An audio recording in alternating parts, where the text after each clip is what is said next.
이 아합과 그 이세벨의 딸, 그 아달랴라고 하는 그 여인을 갖다가 자기 아들의 며느리로 삼았다. 이것이 유다 왕국을 갖다가 몇 대에 걸쳐서, 여러분, 4대에 걸쳐서 이 유다 왕국의 씨가 마를 정도로 이 땅을 완전히 바알 우상으로 전락하는 엄청난 범죄를 저지르게 된다. 이 아달랴라는 여자가 대단한 여자예요. 그래가지고 자기 아들들로 하여금 전부 바알 우상 섬기게 했을 뿐만 아니라 자기 아들이 자기 외삼촌, 북이스라엘 외삼촌 병든 거 위문 갖다가 죽었더니 자기 아들이 죽으니까 어떻게 돼요? 그 손자가 당연히 왕위에 올라야 되는데 이 아달랴라는 여인이 얼마나 지독한 여자냐. 그러니까 여러분 이세벨이라는 여자 대단하죠. 그 여자의 딸도 대단하더라. 그 이세벨의 딸인 아달랴는 훨씬 더한 것입니다. 뭐예요? 자기의 손자들이 왕이 될 걸 갖다가 다 죽여버렸단 말이에요. 세상에. 그래놓고 자기가 다윗의 후손도 아닌 이 여인이, 예? 더군다나 아합 왕의 이 더러운 피를 가진 이 여인이 이스라엘 유다의 왕이 되는 거예요. 이 여인이 왕이 돼가지고 6년간이나 자그마치 통치합니다. 이 아달랴 여왕이 6년간이나 통치하면서 이 여인이 얼마나 성전을 더럽혔는가. 여러분, 예루살렘 성전 어떤 곳이에요? 하나님이 계시는 곳입니다. 하나님이 거하십니다. 이 하나님이 거하시는 성전 안에다가 바알 우상을, 거기다 바알 주상을 거기다가 건립을 해놓고 그 교회 안에서, 여러분 생각해요. 이 교회 안에서 오늘날 유럽에 있는 많은 교회들이 디스코텍으로 팔리고 이런 것들 많이 있어요. 그런데 놀랍게도 이 아달랴라는 여인은 이 성전 안에다가 바알 주상을 놓고 거기서 그 많은 사람들, 백성들을 갖다 모아놓고 대낮에 그룹 섹스했단 말이에요. 그 바알을 얼마나 이 성전을 넓혔습니까? 이루 말할 수 없는 그것뿐만 아니라 여기서만 짐승의 피를 들이고 막 별 이상한 짓을 다 벌리고 여기서 엄청나게 이루고 있어요.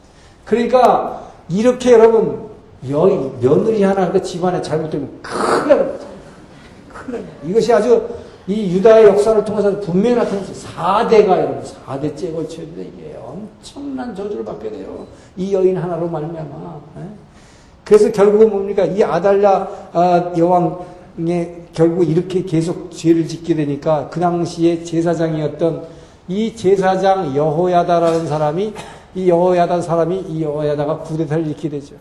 이 사람이 구데타를 일으켜가지고 이 아달랴를 죽여버리고 결국은 이 아들 한 사람이 그래도 다 손자를 죽였는데 그 아달랴가 손자를 다 죽였는데 이 여호야다가 막 이제 한 살 배기 된 그 왕자 하나를 헐 포대기다 싸먹어가지고 자기가 제사장이니까 제사 드리는 그 성전의 뒤에 제단 뒤에다가 감춰버렸다고. 그래서 거기서 6년을 이 아달랴가 통치하는 그 뒤에서 전 먹여주고 이렇게 해서 살렸어요. 그게 아하스라고 하는, 아하스가 아니죠. 요아스죠. 이 요아스라고 하는 이 어린 이 왕자, 이게 7살에 그래서 즉위를 하게 됩니다. 7살짜리가 뭐 알겠어요. 그러니까 이 제사장 여호야다가 계속 하나님의 말씀으로 권면하니까 그 믿음 가지고 하나님을 섬겼는데 이 여호야다가 사는 동안 하나님을 섬겼으나 이 여호야다가 죽으니까 그때부터 또 뭐예요? 이 제자들이 아니라 이 신하들이, 방백들이요, 장관들이 나왔었어요. 왕이요, 아주 되게 재밌는 거 있는데 이거 한번 아는 것이 이렇게 권면했다고 그랬어요. 그게 뭐예요? 아세라 목상이에요. 여자 이 나체. 이거 만지는 거죠. 그래가지고 음욕을 계속 이르게 해가지고 결국 바알 우상 섬기게 만들어요. 자, 그러니까 지금 유다에 나오는 왕들이 전부 다 그래요. 처음에는 전부 잘 섬겼어요. 그리고 전부 잘해보려고 그랬어요. 그러니까 이것 때문에 전부 주위의 도움을 받아가지고, 그렇기 때문에 여러분, 주위의 도움 받아서 믿는 신앙, 이거 가지고 안 되는 거예요. 내 신앙으로 이게 내 것으로 되지 않으면 절대 안 됩니다. 그래서 지금 이 남유다의 왕들 보면 전부 주변 사람들이 도와가지고 처음엔 잘 믿었다고 그랬어요. 그러다가 누가 죽으면 어떻게 되고, 그 다음에 축복받으면 또 교만해지고, 맨 이런 것들이다. 그래가지고 결국 이 요아스 왕은 제사장을 갖다가 자기한테 뭐라고 나무래니까 자기의 은인이었던 여호야다 제사장의 아들, 그가 제사장에 대해서 자기한테 뭐라고 나무래니까 그를 갖다 성전 앞에 돌로 쳐서 죽입니다. 이 돌로 쳐서 사가랴라는 선지자를 죽이는 사건은 예수님이 언급을 해요, 나중에. 그 정도로 악한 왕이 됐어요. 처음에는 이 요아스라는 왕이 이 자기의 할머니가 만약에 이 성전을 더럽혀가지고 성전에 개혁을 했습니다. 그래가지고 그 더러운 거 다 치우고 막 엄청난 개혁을 했어요. 그리고 헌금궤를 갖다가 넣어가지고 거기다가 그때부터 이제 이 예루살렘 성전세가 생겼는데 성전에 들어온 사람 다 세운 거예요. 자, 그러고 있었지만 결국은 범죄했고 그 뒤에 있는 왕들이 다 그래요. 그 다음에 부대왕 아마샤도 처음에는 하나님의 축복을 받았다가 결국은 이 에돔을 갖다가 치게 했더니 에돔을 친 다음에 에돔에 있는 세일 우상을 갖다가 이 세일산의 우상을 섬겼다. 전부 이런 거예요. 처음에는 전부 하나님을 참 믿었고 그런 사람이 근데 이 사람은 아마샤라는 사람에 대해서 뭐라고 성경이 얘기하냐? 이 사람은 하나님 앞에서 정직하게 행하였으나 정직한 척했으나 전심으로 하지 않았다. 여러분 이런 사람들 오늘날 교회에 많단 말이에요. 굉장히 열심히 섬기는 것 같은데 이 전심으로 하는 게 아니라 막 키고 그런데 막 내가 이거 봉사 이거 왜 해야 되나? 이러면서 하는 사람 있어요. 결국 이런 사람이 굉장히 처음에는 은혜를 많이 받고 축복을 받았는데 결국 나중에 오면 결국 뭐예요? 하나님 축복 주고 나니까 우상 섬겼어요. 자, 이런 식으로 계속되는 것입니다. 우리가 잘 아는 제10대 왕, 우시아 왕, 문둥병 된 사람. 이 우시아 왕은 사실 엄청난 유다 왕국이 가장 번성한 나라로 정치적으로 번성했는데 이가 왜 번성했느냐 그러냐. 이게 왜? 하나님을 바라는 동안. 자, 하나님을 바라는 동안 하나님이 그를 형통케 하셨다. 형통케. 이게 뭡니까? 우시아는 늘 예배 버리고 기도하는 사람이었습니다. 늘 날마다 이 다윗의 길로 행해서 기도했던 사람이 이렇게 기도하고 하나님을 바라는 동안에 이 길이 형통케. 여러분 예배하는 자는 형통합니다. 여러분 이거 믿으시기 바랍니다. 저는 늘 기도할 때 가끔 그 주님께서 그런 말씀 많이 하시는데 내가 예배하는 자의 형통을 보이겠다. 예배하는 자가 얼마나 형통하는지 내가 보여주겠다. 그렇게 말씀하시는데 정말 예배하는 자는 형통합니다. 하나님을 바라는 동안에 기도하는 생활을 할 때에는 하나님이 형통케 해주셨는데 이렇게 형통하다 보니까 어떤 일이냐. 아까 다윗도 비슷했지만 뭐예요. 너무 형통해서 잘 되니까 축복의 제가 교만해져서 이 사람 뭐예요. 자기가 왕인데 이 사람도 뭐예요. 내가 제사 지내면 어떠냐. 내가 하나님한테 기도만 하면 다 들어주셔. 그러니까 뭐예요. 내가 이제 성전에서 제사하는 것도 내가 하겠다 말이죠. 그래서 제사장 80명이나 달라붙어가지고 건장한 사람들이 막 말려서 이렇게 하면 큰일 납니다. 그런데 뭐야? 왕이라고, 지가 왕이라고. 내가 왕인데, 어디다 대고 너희들이 나를 말려? 노를 말하는 순간 뭐야? 성전에 지진이 일어나면서, 어때서? 성전이라는 것은 지성소라고 하면서 하나님이 계시는 곳은 캄캄한 곳입니다. 그런데 지진이 일어나면서 갑자기 벽이 갈라지면서 햇빛이 쫙 들어왔어요. 햇빛이 지진이 가서 이 성전이 갈라지면서 햇빛이 들어와가지고 이 우시아, 노를 바라는 우시아의 이마에 그 햇빛이 비치는 순간 문둥병에 바르게 되죠. 그래서 이 사람은 문둥병 환자가 된답니다. 그래가지고 결국 이 사람은 왕을 자그마치 52년간 제일 오래 해먹었던 사람인데 제일 불행하게 한 사람이 왕이지만 뭐예요? 문둥병에 걸렸기 때문에 문둥병은 부정하기 때문에 저 뒤에다가 이 조그만 궁 하나 치워놓고 그 뒤에서 맨날 갇혀 살아야 됐단 말이에요. 그러면서 자기 아들 요담이 왕이 됐을 때 뒤에 섭정으로 오래 했어요. 그러나 이게 뭡니까? 왕이라는 게 왕 노릇하면서 이렇게 왕 노릇하면 뭐하냐 말이야. 문둥병 걸려가지고. 그러니까 지금 유다의 왕들은 전부 이러시다. 근데 이 중에 이제 가장 우리가 선한 왕이라고 하는 것이 바로 이 13대에 있었던 히스기야 왕. 자, 히스기야 왕이 있고, 그 다음에 16대에 있던 요시야 왕. 사실은요, 따져보면 남유다에 있어서 가장 하나님을 다윗의 길로 행해서 섬겼던 사람은 두 사람밖에 없어요. 결국 다른 왕들은 처음에 다 잘하는 것 같다가 결국 타락하든지 아니면은 몇 명 아주 악한 왕들이 있었어요. 이것은 12대에 있던 아하스 왕.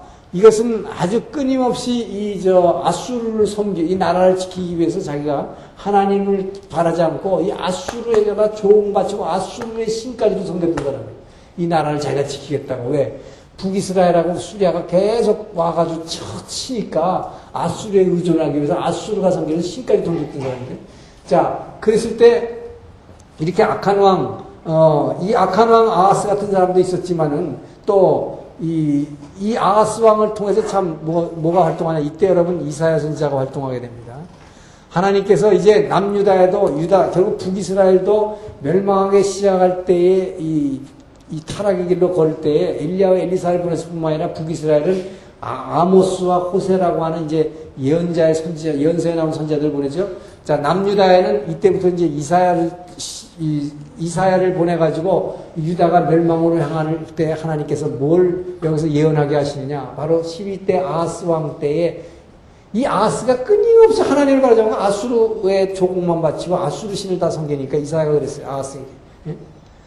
당신 말이죠. 여호와 하나님 살아계신데 하나님이 이 땅을 지켜주십니다. 하나님께 징조를 구하십시오. 표적을 구하십시오. 했더니 나는 안 하겠다.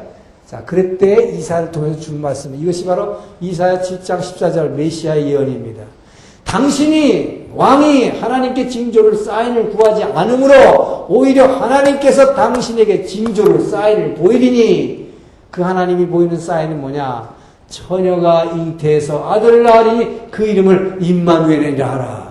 바로 메시아가 탄생할 예언을 여기서 처음 하게 되죠.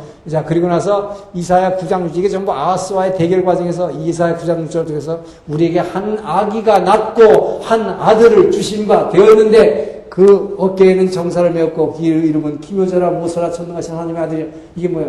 예수님 크리스마스 때 맨날 읽는 성경 구절 아니야? 이 예수님이 탄생에 대해서 쭉 얘기를 하죠. 그 다음에 여기 바로 이사야가 바로 이때 이 아하스와의 대결을 통해서 이제 뭐 이스라엘의 이 왕조는 이 다윗의 자손, 다윗의 뿌리에서 바로 이사야 11장 1절에서 3절에 말씀을 주시는 거예요. 이게 뭡니까?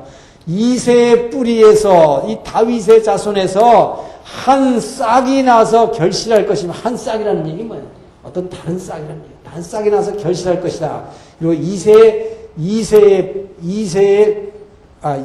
줄기에서 한 싹이 날 것이며, 이새의 뿌리에서 또 다른 줄기가 나와서 결실할 것이라고 하는 예언함으로 말미암아 뭡니까? 이 다윗의 자손 가운데에서 이제 드디어 메시아가 올 것이다. 이제 너 아하스 왕, 이제 보니까 이제 유다의 왕들, 너희들의 다윗과의 언약을 통해서 너희 왕들의 후손을 통해서 메시아를 보내신다고 했지만 이제 너희들 이 이스라엘의 진짜 이 왕들이 아니다. 정말 어떤 이새의 뿌리에서 한 싹이 새로운 싹이 날 것이다. 그래서 드디어 메시아 탄생 뉴스를 여기에서 이사야가 우리에게 보내주시는 것이죠. 그리고 나서부터 이제 끊임없이 이 메시아의 예언은 이 예언서를 통해서 쭉 나오고, 예언서를 우리 마지막 날 볼 것입니다만은. 자, 그리고 이사야가 미가 이런 사람들이 막 활동을 하게 되죠. 그리고 나서 아주 악한 왕이 있었던 14대의 므낫세 왕. 이 므낫세는 완전히 남유다에서 유다 왕국을 갖다가 바알 우상화로 했던 사람이고, 바로 저 므낫세가 하나님의 노를 격발했다고 했어요. 완전히 성전을 너무너무 더럽혔기 때문에 하나님의 여호와의 노를 격발했고, 이 므낫세가 이사야 선지자를 죽인 것으로 전해집니다. 어떻게 죽였느냐? 이사야를 갖다 산채로 죽이는데 그것도 그냥 톱으로 산 사람을 자르려니까 관을 갖다가 만들어가지고 관을 딱 몸에 맞춰 짜가지고 거기다 집어넣고 생 사람을 톱으로 썰어 죽였다는 것이죠. 이렇게 나쁜 므낫세 왕, 이런 왕들도 있었다. 자, 그러나 결국 하나님은 히스기야 왕 같은 좋은 왕도 있었다. 이 히스기야 왕은 바로 이 아수르의 군대가 북이스라엘을 멸망시키고 다시 8년 후에 이 예루살렘을 포위해서 쓸 때 우리가 잘 아는 대로 어떻게 했습니까? 히스기야 왕은 이사야의 도움을 받습니다. 이사야의 도움을 받아서 성전에다가 이 아수르 왕이 보내는 협박 편지를 성전 위에다가 제단에 올려놓고 기도함으로 말미암아, 하나님께 기도함으로 말미암아 이 아수르의 사네립의 군대를 물리치게 되죠. 이런 엄청난 일을 하게 되는데, 그러고 나서 또 우리가 아는 것은 이 히스기야 왕 때는 뭡니까? 이사야 선지자를 통해서 이 엄청난 암 같은 게 걸린 거죠. 그래서 이제 너 정리해라. 네 인생 끝났다. 하나님 불러가실 거다 했을 때 히스기야 왕은 눈물로 하나님 앞에 기도했다고 그랬어요. 이 히스기야의 기도는 유명한 기도죠. 저는 사실 제가 위암 사기 판정받고 가서 수술받기 전날 달밤에 바깥을 바라보면서 내가 지금 무슨 기도를 해야 되나, 그 당시 성경의 맥을 잡아 청년하고 공부했기 때문에 이 히스기야의 기도를 알고 있지만, 이런 기도를 해야 되는 거는 아는데 나는 이 기도를 할 수가 없더라 하는 것이었죠. 왜? 히스기야 왕의 기도의 내용은 뭐였습니까? 하나님께 기도할 때, 여호와 하나님이여, 내가 평생 동안 내가 하나님 앞에서 행한 내 삶을 주님이 아시지 않습니까? 세상에. 그 기도했다가 한 자는 뭐예요? 죽여달라는 거지. 할 수가 없더라고요. 이 사람은 눈물을 흘리면서 그 기도하니까 하나님께서 내가 내 눈물을 보았노라. 15년 동안 연장해 줬잖아요. 근데 참 미안한 거냐, 여기도 보면 이 히스기야가 참 위대한 왕으로 됐는데 믿음, 다윗의 길로 행하여 정말 하나님께서 이를 형통케 했다고 그랬는데 이 사람도 이렇게 해서 병까지 나으니까 여러분, 자기가 기도해서 병이 죽을 병이 나니까 교만해졌다고 역대기를 기록하죠. 역대하를 보면 그렇게 보겠어요. 이 사람이 교만해졌다 그랬어요. 교만해져가지고 이 바벨론, 여러분 이 바벨론이 뭐 이제 앞으로 이 유다 왕국을 멸망시킬 이 나라인데 이 바벨론에서 히스기야 때 축하사절을 보냈어요. 당신 죽을 병에 걸렸는데 뭐 나 때문에 축하사절 왜 보냈겠어요? 정탐하러 보낸 건데 근데 이 정탐하러 바벨론 군대들에게 사신들에게 이 성전 안에 있는 아주 그냥 비밀한 그 모든 것까지 다 열어서 보여준 것입니다. 그래서 성전의 그릇들, 제사 지낼 때 좋은 것 다 보여줬죠. 그러니까 그래서 그런 어리석은들인데 교만해서 했다 그랬어요. 그러니까 선지자가 와서 당신 이런 일을 하면 안 되는데 왜 이렇게 했습니까?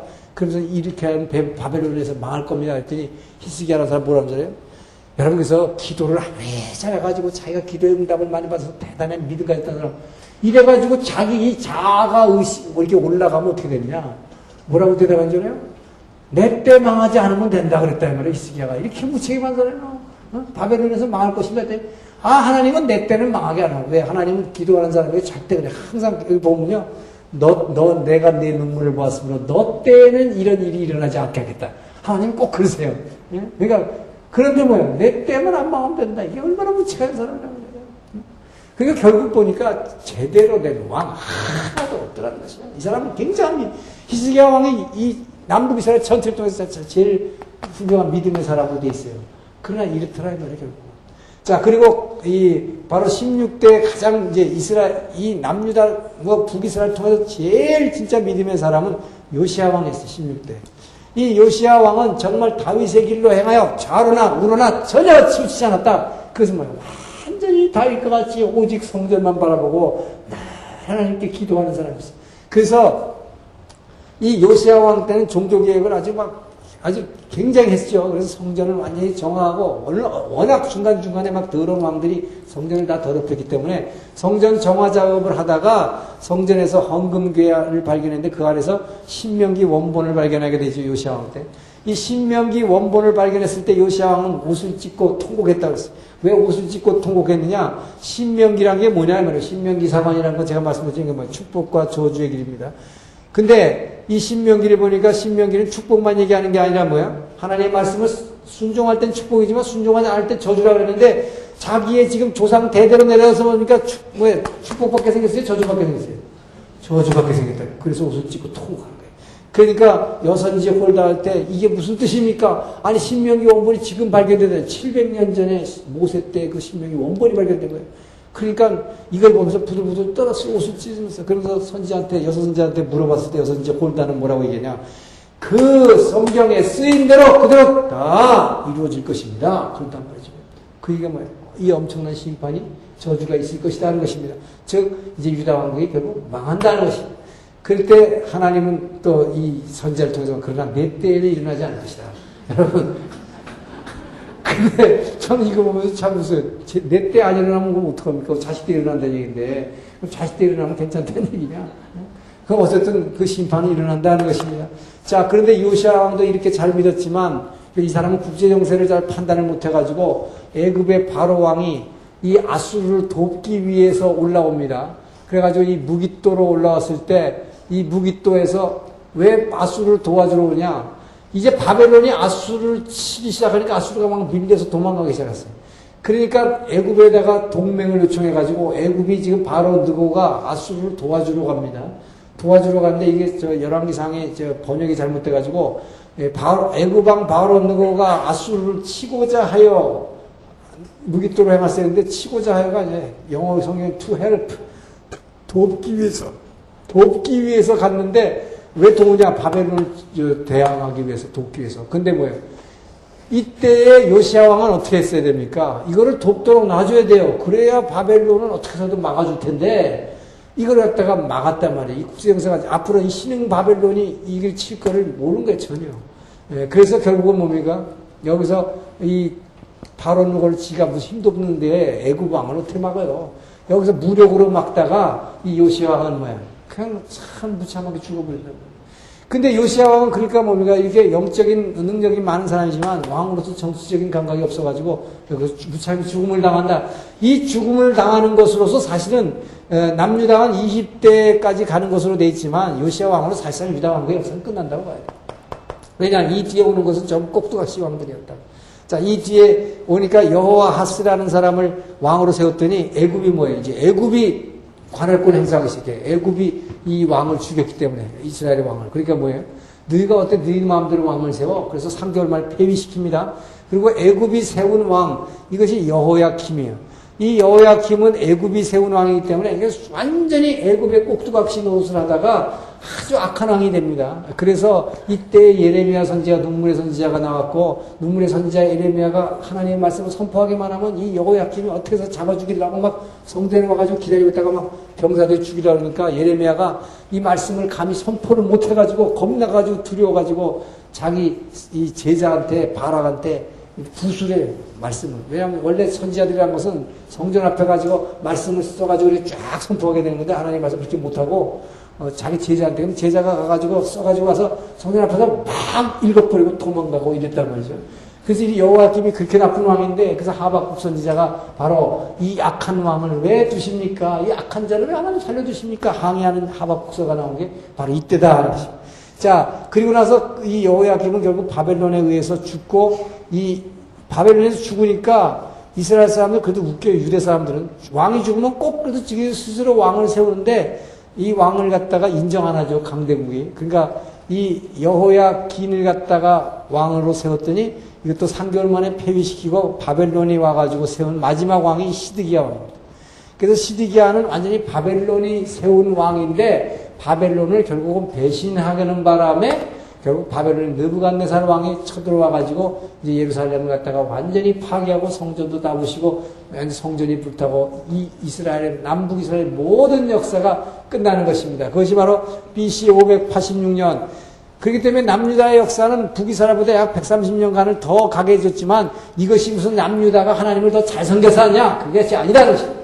이것은 뭡니까? 바로 하나님의 소원, 하나님의 뜻은 뭐냐? 하나님의 계획은 뭡니까? 바로 이새의 줄기에서 한 싹이 나게 하기 위해서 바로 다윗에게 주신 다윗의 언약을 신실하게 지켜서 그 다윗의 뿌리에서 하나님의 아들 메시아를 보내시겠다는 이 약속 때문에 이 유다를 지켜주신 것입니다. 더 오래 지켜주신 것입니다. 그러나 유다와 북이스라엘은 아주 다른 결과에 있어서는 아주 다르죠. 북이스라엘 10지파는 완전히 이 땅에서 멸절되고 말았지만 이 유다 지파들은 결국 뭡니까? 바벨론의 포로로 끌려간다는 것이 이것이 하나님의 축복이다. 이것이 바로 뭡니까? 이것이 그루터기에 바로 이 남은 자를 주시는 거. 하나님이 심판하면서 유다를 멸망시켰지만 결국 멸망시키면서도 결국은 이들을 갖다가 포로로 보내게 하신다. 근데 포로로 보내는데 예레미야 예언하면 이 바벨론의 포로 생활을 하고 나서 70년 후에는 반드시 예루살렘으로 돌려보낼 것이다 하는 예언. 이것이 하나님의 축복입니다. 근데 여러분, 이 유다 백성들을 왜 보내겠어요? 뭐 때문에? 바로 이새 뿌리에서 오실 그 예수 그리스도, 메시아 예수 그리스도가 이 땅에서 바로 이 예루살렘 성에서 바로 아브라함이 이삭을 바쳤던 모리아산, 이 예루살렘 산에서 바로 그 예수님이 뭐예요? 십자가에 독생자를 피 흘리시게 하기 위해서 바로 이 예루살렘을 회복하시는 것입니다. 이것이 바로 이제 다음 주에 볼 우리가 포로 시대 그리고 포로 귀환의 시대를 다음 보겠습니다. 자, 결국은 이 이스라엘의 역사를 통해서 하나님은 뭐라고자 얘기하고 계시는가? 하나님이 이 땅에 이루시려고 했던 이 아브라함 언약. 이 아브라함 언약이라고 하는 것은 뭐라고 했어요? 하나님이 엄청난 땅을 주시고 그 다음에 이 땅에 엄청난 민족을 이루게 하시고 이 땅에 여호와 하나님이 통치하시는 하나님의 나라를 세우려고 하는 것이었다. 자, 그 하나님의 나라를 이루고자 하는 것은 중요한 것은 뭐예요? 영토를 하나님이 주셨고 국민도 하나님이 주셨지만 이 주권은 이스라엘 백성의 완전한 자유의지에 의한 선택이었다고 하는 것이죠. 이 선택을 이스라엘 백성이 실패한 것입니다.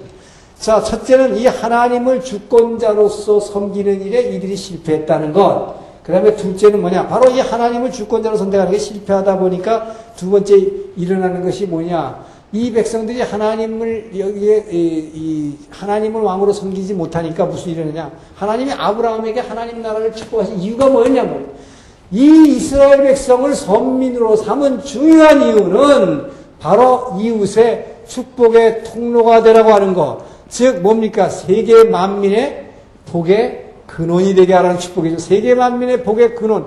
이스라엘의 사명은 바로 이거였습니다. 이스라엘을 이렇게 축복해 주시고 이스라엘에게 하나님이 기름 부으신 왕을 주시고 하나님의 말씀의 율법을 주시고 성전을 허락하신 것은 이들만이 죄 사함을 받을 수 있는 놀라운 축복을 얻어가서 것은 이들이 받은 이 축복을 세계 만민에게 전하라는 이 축복의 통로되라고 하는 것이었는데 지금 이스라엘, 북이스라엘도 그랬고 남유다의 왕들도 결국 뭡니까? 결국은 이것이 거룩한 나라가 되지 못했다는 것. 여러분 이게 중요한 거예요. 우리가 예수 믿고 구원받아가지고 우리가 지금 예수 믿고 구원받은 사람들 하는 건 바로 늘 제가 강조하는 성화입니다.